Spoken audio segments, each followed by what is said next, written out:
खड़ा हो जाता है।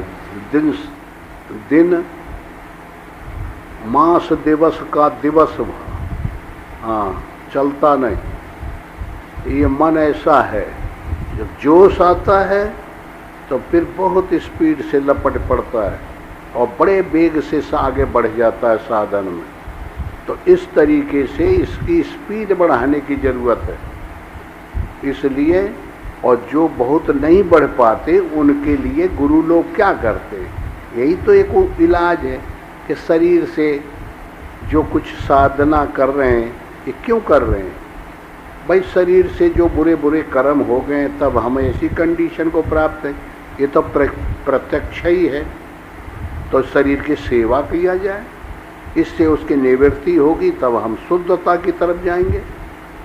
और मन से जो हमारे विकार आ गए, विषयों का चिंतन कर करके हमने ये बो लिया है, तो मन से भजन करें, विषय का त्याग करें। तो मन से भजन करने लगे, शरीर से कर्म करने लगे, सेवा, तो दोनों एक दूसरे को हेल्प करेंगे, मदद करेंगे, और आगे साधक का सुधार आ जाएगा, यही कंडीशन आ जाएगी। तो इसलिए ये अनुसंधान करने के लिए सबसे बड़ी चीज है कि साधना को नहीं छोड़ना है। ये तो बदकहाव है। यही जो साधना हम ध्यान किए, संयम करते हैं, नाम जपते हैं, अजपा का नाम लेते हैं, और ये जो है तो ऊपर जाती है तो रा कहती है, नीचे जाती है माँ कहती है, यही सब का कारण आया। ये जो कर रहे हैं तो ये सब हम कर रहे हैं, ऐसा है। जैसे गोस्वामी जी ने कहा, जन्म भूमि मब पुरी सुहावनी। ये जन्म भूमि है भगवान की। भगवान यहाँ हृदय में पैदा होते हैं, हर आदमी के। करने वाला हो, जन्म भूमि मम पुरी सुहावन। और उत्तर अंदर, उत्तर दिश सरजू वह पावन। और उत्तर दिश अंदर ये श्वासा रूपी सरजू पवित्र बह रही है, निर्मल बह रही है। जो मंजय सो विनय प्रयासा, इसमें थोड़ा भी मंजन कर ले, नहा ले, सफाई कर ले, इस श्वासा में लग जाए, ऊपर जाए तो रा, नीचे जाए तो माँ, खूब जाप करे, ये में लगा रहे, तो उत्तर दिश सरजू बह पावन। जो मंजय सो विनय प्रयास, जो इसमें थोड़ा भी मन को मंजन कर ले, मांज ले, सफाई कर ले और लगा ले, मम समीप पावे नरवासा। तो मेरे समय, भगवान स्वयं कहते हैं मेरे बराबर वो हो सकता है। और दूसरा इलाज थोड़ा ही है, चाहे इतने में खत्म कर लो। ऐसे ही महात्माओं ने इसको थोड़े थोड़े में खत्म कर दिया। एक जगह कबीर ने बनाया है कि ससुरे से गौना उलट चलो नई हरवा। अब बताइए, इतने ही में एक भजन में पूरा कर दिया ये वेद पुराण की बातें और साधन की बात। अब बिना मात की लड़की जाए तरकी पहने हरवा। अब जो हिल्लो लग गई वो लड़की हो गई भगवान में। बिना मात की, अब वो माता से थोड़े पैदा होगी, वो तो हृदय में पैदा होगी, भक्ति रूपी लड़की है। बिना मात की लड़की जाए तरकी पहने हरवा, मांग संहारे बेसर पहने कंगाली ने करवा। मन को संभाले, ब्रह्म ज्ञान को धारण करे बेसर, और कंगाली ने करवा। अब अच्छे अच्छे कर्म हाथ में ले ले, बुरे कर्मों का त्याग कर दे। ससुरे से गौना उलट चलो नई हरवा। इस प्रकार निज लड़के को खसम बनाया, छह थूनी का मरवा। निज लड़का, निज लक्ष्य, लड़का माने लक्ष्य, कि ये है हमारा पॉइंट, ये है हमारा ईश्वर, ये है हमारा इष्ट देव, यहाँ हमें पहुँचना है। वो लक्ष्य बना लिया, निज लड़के को लक्ष्य बनाया। अब उल्टा ही शब्द तो है ना, उल्टे तो वो लगाएगा अभी, यही ढंग की कविता है ये। तो निज लड़के को खसम बनाया, छह थूनी का मड़वा। काम क्रोध लोभ मोह मद मत्सर, चार दुश्मन हैं। तो ज्ञान वैराग्य शांति क्षमा दया सद्गुण, ये चार कोई भी साधन और हमको ले लेना, ये थूनी गाड़ देना। 6 थूनी का मड़वा, प्यारी सखी सुहाबिन गावे पर के चक्कर भमरवा, ससुरे से गोना उलट चलो नहीं हरवा। और ससुरे से, ये संसार से नैहर निवृत्ति निर्गुण, वहाँ हमारी शादी होगी। हमें ये ससुरे से माया से नहीं करना है, ये तो गलत है। हम भूल के भटक के आ गए इधर। ससुरे से गोना उलट चलो नहीं हरवा। फिर क्या कहते हैं, डोली डोली फिरे भमर में 3 धार का नरवा। हाँ, और 8 4 के बीच घुमा के ले गए ससुर दुअरवा। 8 कहते हैं प्रकृति, अष्टधा मूल प्रकृति, इनकी निवृत्ति करना, कर्जा चुका देना साधन करके। 8 और 4 कहते बर बुद्धि चिद अहंकार, इनको भी नष्ट कर देना। 8 4 के बीच घुमाने का मतलब इनकी निवृत्ति चुकता करना। 8 4 के बीच घुमा के ले गए ससुर दुअरवा, सत्य के यहाँ पहुँच गए, जो सही सत्य है तीनों काल में अबाधित। ले गए ससुर दुअरवा, कह पुरुषोत्तम पिया पाए के सोवे लागी क्वरवा। अब अपने स्वरूप को पा करके ये सूरत रूपी ताकत हमेशा हमेशा के लिए सो गई अपने स्वरूप में। अब देखिए, थोड़े से में ही खत्म कर डाला हो। तो जो जानकार होते हैं वो ऑल राउंड होते हैं, उनको महाबुरा हो जाता है। जैसे एक लड़का 10वां क्लास में पढ़ रहा है और वो बीए की बातें पूछे, और बीए का जो मास्टर है, प्रोफेसर है, वो माहिर है, रोज वो की पुस्तक पढ़ता है, तो पढ़ पढ़ पढ़ पढ़ बता देता है वो, और वही वो हचक हचक के बताता है। इतना अंतर हो जाता है। तो ऐसी शैली से भाई इसको समझते हुए आगे बढ़ना है। तो अब राम ने जब सही आइडिया मिल गया कि ये लक्ष्य है, या ऐसे जाना है, ये कब्जा किए हैं, यहाँ मूल कारण है, और इस जगह पे इतना ये है साप्त भूमिकाओं में निर्मित। पहली भूमिका, दूसरी, तीसरी, चौथी, 5वीं, 6वीं, 7वीं, इतने में काम खत्म हो जाएगा। तो बस निश्चय करके तो अब राम का अनुसंधान, साधक का अनुसंधान, तुलसीदास का अनुसंधान शुरू हो गया प्रैक्टिकल। तो यही चीज को अब बंदर ब्रह्म ज्ञान, जिधर देखते हैं तिधर ही भगवान, जिधर देखते हैं ये ब्रह्म ज्ञान है, ब्रह्म ज्ञान, बंदर है बंदर। बंदर का अंत ही नहीं है अब कहीं। अब तो जो चीज हमको कुछ भी दिखाई पड़ती सभी ईश्वरी दिखाई पड़ने लगा। सिया राम में सब जग जानी। और पहले क्या था कि गोचर जहाँ लगे मन जाई, सो सब माया जाने हो भाई। अब वो माया रह ही नहीं गई। अब वो राइज हो गया साधक, सही लक्ष्य मिल गया, सही साधन होने लगा तो बढ़ने लगा। इस प्रकार ये संसार रूपी समुद्र बीच में आएगा, ऐसा उनका कल्पना है। फिर संयम ईश्वर का, इंद्रियों से संयम करना, सेत बनाना है, और उससे पार अंदर प्रवेश करके और इनको निकालना है। भाई यही समझने की चीज़ है।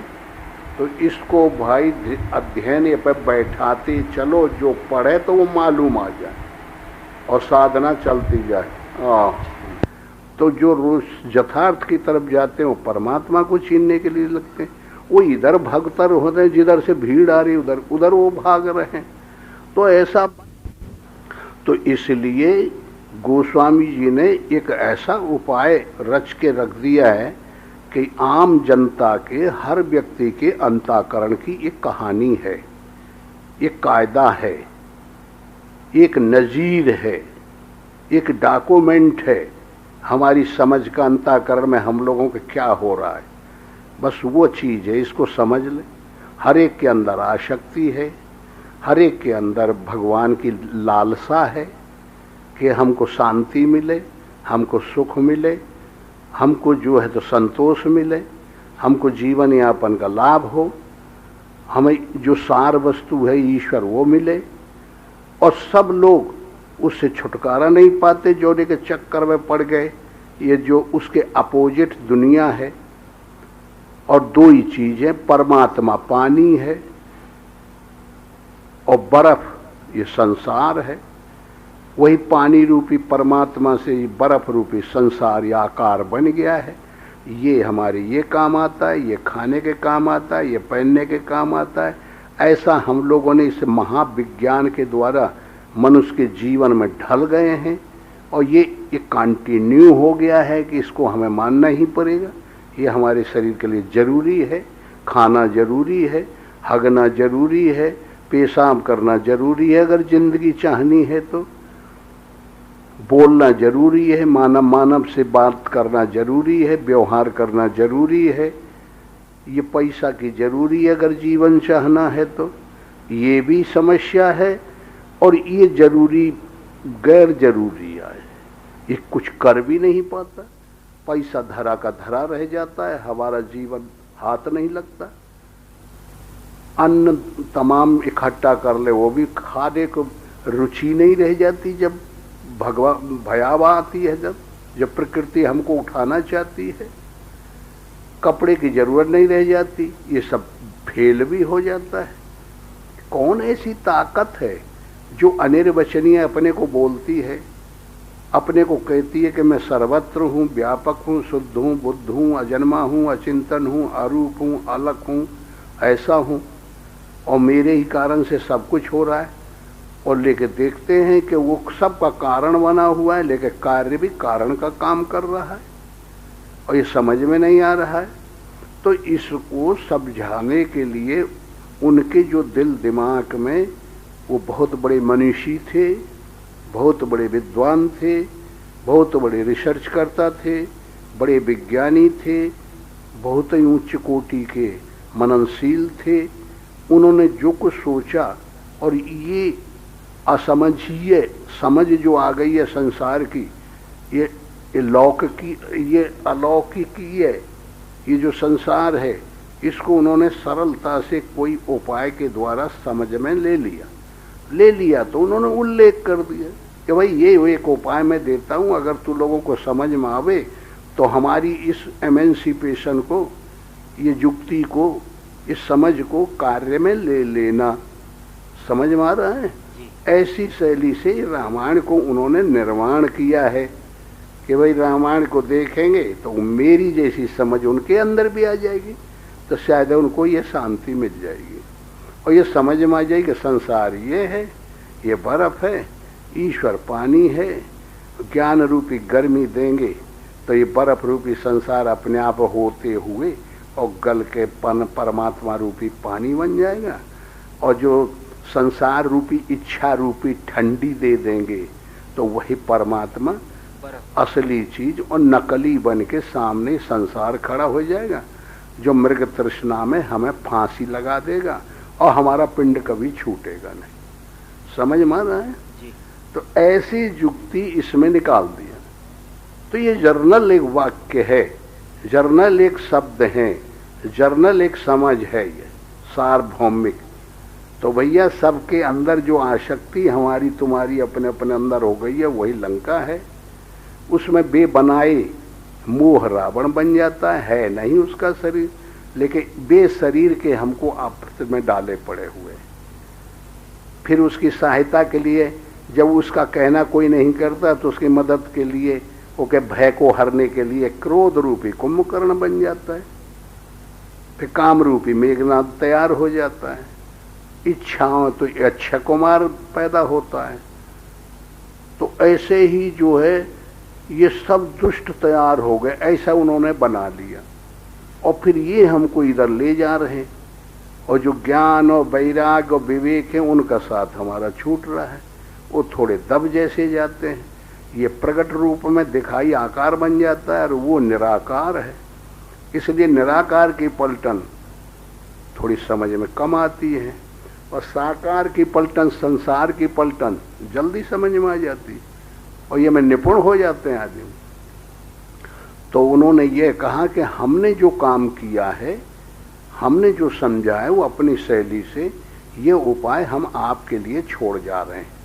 तो उन्होंने महान दया, महान कृपा करके हम उनके फॉलोवरों के लिए, उनके अनुयायियों के लिए, उनके सेवकों के लिए, उनके पीछे चलने वालों में हम सब लोग आते हैं, तो हमारे ऊपर दया करके उन्होंने बड़ी भारी कृपा करके ये उपाय बता दिया। अब हमारा तुम्हारा कर्तव्य है कि इस उपाय को अब हम अपने पे एडजस्ट करें, उनकी समझ को अपने ऊपर ला दें, इस नजीर को हम उतारें। तो वही कैसे उतारना है? अब यही चला, यही आए भजन, यही आए बदलाव, यही आए ईश्वर की प्राप्ति। अब इतना काम कैसे कर दें? तो फिर सब मन बदल जाएगा। पहले यह मन सर्प था करता जीवन घात, अब तो मन हंसा हुआ मोती चुन चुन खात। ये मन कैसे बदले? अब हम भरभटा रहे, हम जा रहे हैं कि हम लड़ रहे हैं जब से आए कि पैसा मिले, पैसा मिले, पैसा मिले। अब पैसा मिल नहीं रहा है, और पैसा से खाना चलेगा, पहनना चलेगा, यह नहीं चलेगा, ये सब कुछ उससे होगा। अब कैसे काम चले? पैसा भी उसके हिसाब से जितना जनता है, जितनी समाज है, जितनी उसकी कैपेसिटी है, उसके हिसाब से ही पर्याप्त होगा। अब ये बताइए कि जनता यहाँ भारत में 100 करोड़ है, हाँ, और अनुपात से 4-5% बीमार लोग रहते हैं हर समय। तो देखिए कि जब 33 करोड़ थे तब शायद 1-1.5 करोड़ आदमी बीमार रहते थे। अब 100 करोड़ हो गए, तिगुना हो गए, तो तिगुने में कितना हो गया? 4-5% हो गया ना जी। इतना जो है बीमार रहेंगे। तो अब हमको बीमार दिखाई पड़ते है, मामला उतना ही, शायद उतने ही मरते हैं, उतने ही पैदा होते हैं, उतने ही रोते हैं, उतने गाते भी हैं। और ये ऐसा चक्रव्यूह है जैसे स्वप्न की दुनिया।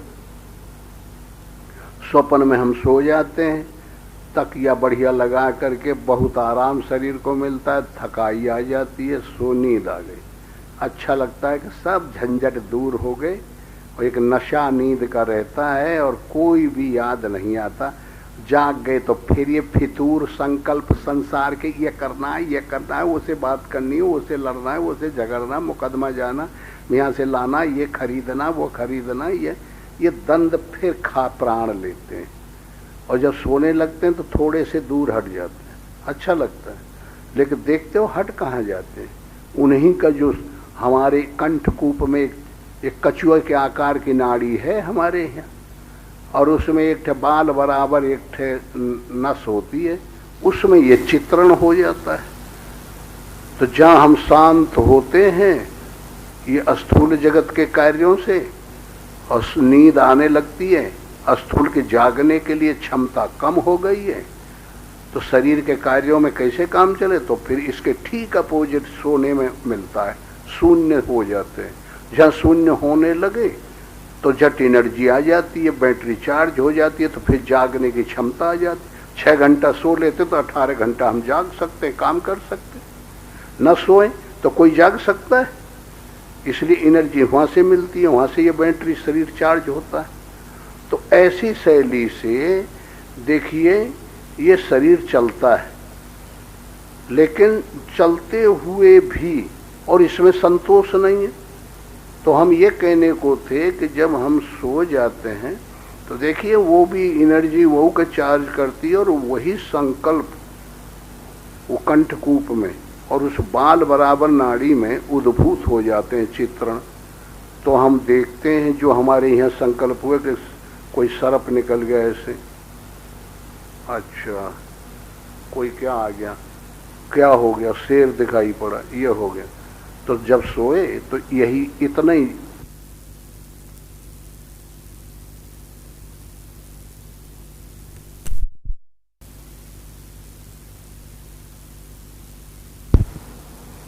आया हमको पर लपट पड़ा, अब चित्र दिखाई पड़ रहे हैं। और हमसे हरकत हो रही है, और ना वहाँ सरफ है और न शेर है न कुछ है, और मर गए और खा डाला और रो रहे हैं और परेशान हैं, और जागे तो न सरफ है न कुछ है न कुछ है। तो ये एक संसार में रिएक्शन होता है। जैसे कांच में लाइट हम लगाएं तो एक कांच को फोक्स मारती है लाइट, तो उसमें से निकल के इतना इस पारदर्शी है ये जगह कि उसमें रिफ्लेक्शन होकर एक उल्टा जाता है उधर लाइट, और फिर एक कांच यहाँ लगा दे तो ऐसे चला जाएगा, फिर उधर लगा दे तो कई हो जाएंगे। जैसे कहीं कहीं देखे होंगे कि मूर्ति मूर्ति मूर्ति मूर्ति दिखाई पड़ती है, आजकल बाजारन में लगा दिए हैं जगह जगह। हाँ, एक मूर्ति की रिफ्लेक्शन होता ही चला जाता है। तो ऐसा ये अंतःकरण हमारा तुम्हारा बना हुआ है। तो ऐसी शैली से ये बड़ा भारी विचित्र है, ये साधारण समझ में आता नहीं। तो इसलिए गोस्वामी जी ने ये सोचा कि इसका हम भरपूर प्रयास करके चित्रण करें।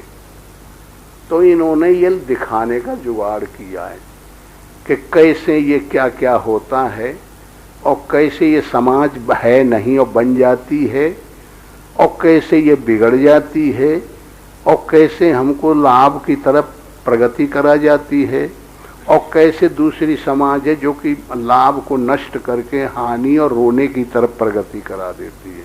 ये दोनों शरीर में दो पलटन हैं, दो विचार हैं, एक संसार उन्मुख एक ईश्वर उन्मुख। तो इनकी विधियां जैसी शैली से उनसे बन सका है उस शैली से उन्होंने प्रयास किया है। तो फिर अब यहाँ से यही है कि बंदरों ने जब मार्च किया, सीता जी की खोज मिल गई, वैराग्य रूपी हनुमान साधक ध्यान में बैठा गोस्वामी जी के हिसाब से, तो हमारी जो मन है वो संसार से राग से हटके वैराग्य को प्राप्त हुआ। फिर वो बारीक हो गया, और बारीक हो गया मच्छर के मशक के समान, और फिर जो है वो ध्यान में लग गया, ध्येय और ध्याता ध्यान में। तो फिर प्रवेश कर गया, तो शरीर के अंदर गया। सुरसा ने उसको बहुत रोका, लेकिन सुरसा से भी हार जीत के आगे निकल गया। फिर सूक्ष्म शरीर में प्रवेश किया, तो वहाँ भी सांख्यिकी ने बहुत रोका, संकल्पों ने और परछाई, संकल्पों की परछाई ने, लेकिन उसको भी खत्म कर दिया, आगे बढ़ गया। फिर कारण शरीर में पहुँचता है, तो लंकिनी ने बहुत झगड़ा किया, लेकिन उसको भी मार कूट के अंदर प्रवेश कर गया। तो गुणातीत जब हो गया, देहातीत हो गया, तीनों शरीरों के परे हो गया, तो आत्मा रूपी विभीषण से भेंट हो गई गोस्वामी जी के हिसाब से। तो आत्मा रूपी विभीषण, देखिए शरीर नरक है, कितना व्यंजन बढ़िया दूध मलाई खाते हैं हम और आप, और कंठ के नीचे निकल जाओ फिर कह कर दे तो कोई देखेगा उसको? अब इसके बराबर नरक है कुछ? हाँ, वो हमने कहा था कि लैली एक बादशाह की लड़की थी, और उसने नाद रख दी, एक नाद इधर रख दी, पलंग पर लेट गई, और पिता से कहा कि बाबुल ऐसा करिए कि एक सिपाही एक वैद हमें दे दीजिए, हम ये मजनू को भगा देंगे, हमारा कोई संबंध नहीं है, बदनामी व्यर्थ है। हाँ, ये चमक दमक है, शरीर में कुछ रखा नहीं है। तो बस वैद को बुलाए, एक गोली दे दीजिए वैद। तो 10 कै हो गई, तो एक नादम भर दी गई, और 10 टट्टी हुई। ये नादम भर दे, मखमल के रूमाल से उड़ा दिया। अब जानते हो जिसको 10 कै हो जाए और 10 टट्टी आ जाए, वो की कैसी दशा होगी? आंख गड़ जाई हैं, मुंह काला हो जाई, ये रोए चमक पटा जाई, और अंधेरा हो जाए, ये भूत जैसा हो जाए ओका चेहरा। अच्छा लगेगा? हाँ, तो पे ऐसे पड़ रहती है वो पलंग पे। अब फिर सिपाही से कहती है कि जाओ लैली बुला रही है मजनू को, दौड़ो दौड़ो दौड़ो दौड़ो, बताओ। मजनू पागल सा घूम रहा है, पता नहीं कहा। तो जा कहा कि लैली बुला रही है आपको, तो कहा कहाँ है? तो टूट पड़ा वहाँ बाज हंस, और किवाड़ कहे खोलो, इसी कमरे के अंदर जहाँ खोले तो सामने वो पड़ी। तो भक चौंकेगा, कि वो जो चीज हमने विंडो से देखी थी और आज तक हम पागल हो गए, हमें होश नहीं है, वो तो नहीं है। ये क्या है? लैली कहाँ है? लैली कहाँ है? तो वो लड़की बोलती है, अरे लैली, अरे भाई गलती हो गई, लैली हमने निकाल के ये में रख दी है नाद में। हाँ, वो भूल हो गई, हम नहीं, हमने निकाल के ये में रख दी है। दौड़ के टूट के साम मखमल कर रुमाल उठाया तो वह मैं माखी और भिन भिना के ना या झाँक कह देखा, तब फिर भाग के निकला तो कह पकड़ो पकड़ो, ज्यादा पावे सिपाही से। कह बोला अरे भूल हो गई मजनू, ये मैं, अरे कह तोबा तोबा, ये क्या? अरे कह भूल हो गई, इधर रख दी है वो लैली। तो वो टट्टी भरी थी वो, तो जहाँ देखा तहाँ भागा साथ, फिर लौट के नहीं आवा, फिर न लैली रह गई न लैला रह गया। समझ में आया? तो ये शरीर में कुछ है और 4 रोज में वही चीज खा पी करके नहीं, और ये जैसे लाइट में नया मसाला डाल दे फिर चमके लागे थी लाइट, और जब पुराना हो जाता तो टुम टुम ऐसे ऐसे कम होती चली जाती। तो फिर चिकना गई, फिर तमाम मजनू तैयार हो गए और तमाम लैली तैयार हो गई। ये बीमारी ऐसी है। तो इसलिए भाई इस बीमारी को हटाने के लिए गोस्वामी जी ने बहुत बड़ा उपाय किया। तो क्या उपाय किया कि भाई उसने एक मानस कथा रची और उसका नाम रखा रामचरित्र मानस। तो समझ लो, राम उसमें है जो सब में रम रहा है या जिसमें सब कोई रम रहा है। ऐसा जो राम सर्वत्र है उसमें क्या हरकत होती है। कुछ लोग कहीं पाके उसे कैसा लोक बना लेते हैं, कहीं उसे न पा करके नहीं कैसी दुनिया बन जाती है, रावण जैसी दुनिया बन जाती है। कहीं उसे पा जाते हैं तो अयोध्या जैसी दुनिया बन जाती है, शांति मिलने लगती है। हाँ, तो अयोध्या उसको कहते हैं कि जब 10 इंद्रियां ईश्वर की तरफ उन्मुख हो जाए तो वह दशरथ अध्यक्ष हो गया और शरीर को अध्यक्ष ये अवध कहते हैं। और जिस समय ये शरीर संसार उन्मुख पीछे पड़ जाए और विषय उन्मुख हो जाए तो 10 इंद्रिय और 10 आनंद, 10 इंद्रिय 10 आनंद लेने लगे विषयों का, तो बस सब प्रकार की कामनाओं से आच्छादित हो जाए तो फिर उस समय इसको लंका कहते हैं। विषय में ल्यो लगाने का नाम लंका। तो ये 2 ऐसे आधार बना लिए आगे चल के, और शुरू में जो है नाम की महिमा दे दिए, फिर पैदाइश के रूप की महिमा दे दिए। जन्म भूमि मम पुरी सुहाव हृदय में पैदा होने लगा, परमात्मा दिखाई पड़ने लगा। और फिर जो है उसको आगे बढ़ करके नहीं, शक्ति की अनुभूति कैसे होती है, क्या उसे इस संसार में आगे करना चाहिए, ये योग की प्रक्रिया जनक दिखा दिया गया। जनकपुर एक अवस्था में यह भी जनक भूमि बोली जाती है, और फिर इसको कार्य में परिणत करने के लिए चित्रकूट को दिखा देते हैं, कई भागों में इसको बांट देते हैं वो। और फिर वनोवास, बुराइयों का त्याग करना, भलाइयों को ग्रहण करना, ये वनोवास है। और फिर किष्किंधा कांड, और फिर इसके बाद में सुंदर कांड आ जाता है। तो रामायण में आपने देखा होगा कि समाज में प्रचलित है कि सबसे सुंदर कांड अच्छा मानते हैं। और सुंदर कांड में है क्या?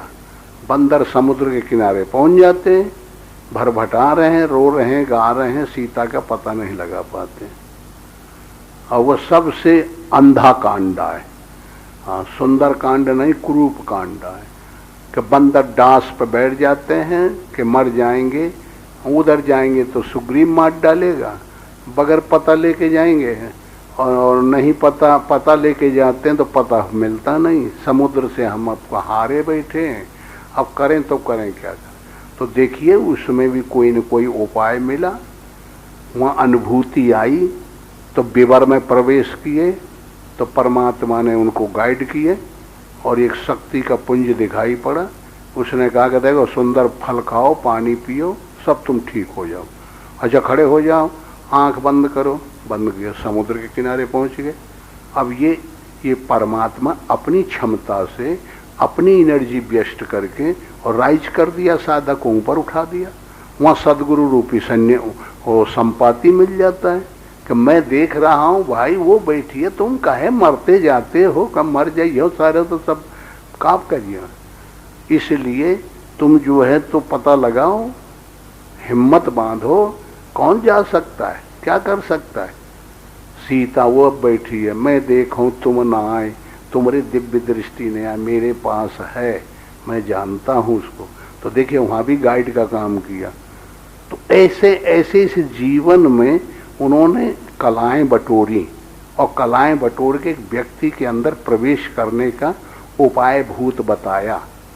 और फिर वहां भगवान को ये प्रेरणा हुई कि भाई ये समुद्र तो इसकी पूजा करनी चाहिए, ये समुद्र है, ये तो हमारा वो है, गुरु है, ये हमारा पुरखा है, ये अनाद से है इस पृथ्वी में, इसलिए ये पूज्य है, इसलिए इससे प्रार्थना करनी चाहिए। एक ये भी उपाय निकला, तो लेकिन वो सफल नहीं हुआ। लेकिन उसको सफल ही मानना चाहिए कि जब फिर इतना क्षमता लेकर के भी जब वह नहीं निकल पाया, तो जो ये हमारे अंदर पाप भरा है, इस संसार रूपी समुद्र है, इस समस्याओं का जो संग्रह बन गया है, यही शरीर के अंदर यही समुद्र है, विषय रूपी पानी है, और इसमें समस्याओं का अंत नहीं है। एक हल होती है, हजारों समस्याएं तैयार आ जाती हैं, फिर एक हल होती है, हजारों समस्याएं फिर तैयार हो जाती हैं। तो इसलिए अब बताइए वो कितना बड़ा बन गया।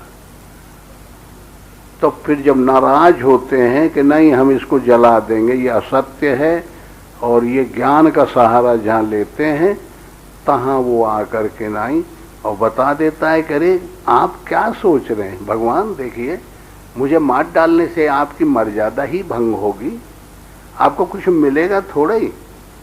इसलिए ऐसा करिए कि ये नल और नील तुम्हारे अंदर बैठे हैं, ये लड़कई में बहुत चंचल थे और महात्माओं के पत्थर वत्थर सब फेंक देते थे जो गुटई उटई पूजा के लिए लाते थे। तो फिर उन्होंने सबने इनको शराब दे दिया कि जब तुम्हारे हाथ के पत्थर फेंके हुए पानी में डूबे न करिए। तो बस यही पत्थर उठा उठा के यही पुल बनवाओ ना इन लोगों से। ये उपाय मिल गया। अब उपाय मिल गया तो उसका मतलब क्या है, तो संसार रूपी समुद्र, ये संकल्पों की जो लहर हैं, संशय हैं, और ये जितनी समस्याएं हैं यही समुद्र है। और विषय रूपी इनका सामूहिक नाम समुद्र है, पानी है। और बस अब इंद्रियों का इनसे मोड़ हो जाए, इनकी तरफ न जाए, तो यही उसके ऊपर रुक जाएगा, तैरने लगेगा, ये डूबेंगे ना। और जब हम इनमें आसक्ति करेंगे, इच्छा करेंगे, तो वो अपने में मिला लेंगे, तो कौन डूबेगा ना। तो इससे वैराग्य पैदा करो, त्याग करो, इन समस्याओं से ऊपर उठ जाओ, भगवान का स्मरण करो, तो संयम रूपी इंद्रियों का सेत बना लो। संयम करो तो सेत बन जाएगा, और संसार के ऊपर सेत रूपी संयम रूपी सेत बना के अंदर प्रवेश कर जाओ। और जब प्रवेश कर जाओगे तो फिर कोई न कोई उपाय आगे मिल कर के नहीं, और सब धीरे धीरे धीरे धीरे बताते बताते उन्होंने पूरी कला बता करके जो चीज़ अपने को कमी थी वो हम पूरी कर लेते हैं, और जो जिसके द्वारा क्षमता थी वो क्षमता आ जाती है, और फिर हमेशा के लिए। और यही जीव रूपी विभीषण, जिसको हम परमात्मा का रूप देते हैं हर आदमी के अंदर, और वो राजा बन जाता है, समर्थ हो जाता है, ईश्वर को जान जाता है। और पहले वो जीव था, कीचड़ था, और फंसा था, परवश था, बोल नहीं पाता था, और वो सर्वस्व हो जाता है और रामराज का लाभ पा जाता है। तो ऐसी शैली से ये हम जर्नल बात इसलिए बताने लगते हैं बार बार कि ये बहुत बुरा नहीं, ये चारों तरह की बातें वहाँ आ जाती हैं, तो समझने वालों को थोड़ा लाभ हो सकता है। तो ऐसी शैली से अब बंदर जब भकल भकल कर रहे हैं, समुद्र खरभरा गया, पृथ्वी डोल रही है उनके चलने से, कांप रही है, शेष डोल रहा है। और कहते हैं कि जितने नर और सुर और देवी और देवता सब खुश हो गए। कौन डोल रहे हैं? संसार के जितने पदार्थ हैं वो डोल रहे हैं, ईश्वर के वाले नहीं। इसलिए ईश्वर को पा करके जो सजातीय प्रजा है, सजातीय समाज है, वो खुश होगी, और विजातीय नाराज, उनकी हालत खराब होगी। ऐसी शैली समझना चाहिए। अच्छा, मंदोदरी कहते हैं बुद्धि को, मन को सदैव दोदती रहती है, दोदती रहती है, समझाती, दोदना माने समझाना, उसे समझाती रहती है, लेकिन वो मानता नहीं। हाँ, बहुत अकड़ूखा है। मंदोदरी का काम है जिंदगी भर सजातीय पक्ष लेना और पुष्टि करना, तर्क देना, और मन को और अहंकार को, दोनों तत्वों को समझा के अनुरूप बनाना। लेकिन ये इसने वचन दे दिया, उसकी पत्नी बन गई है। ये कितना बुद्धिमान और कितना सरस्वती का इसमें निवास है, लेकिन रहेगी सदैव मन के अंदर ही है, उसे छोड़ नहीं सकती। ये नियमावली है।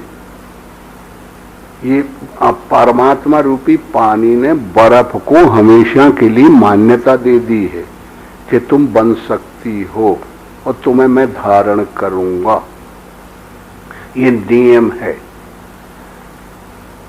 जैसे जागने पर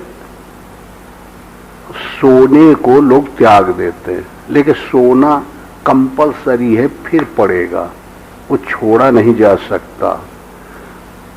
ऐसे ही सूर्य अपने प्रकाश को हटा नहीं सकता अपने से, वो अभिन्न है, और प्रकाश सूर्य को नहीं हटा सकता।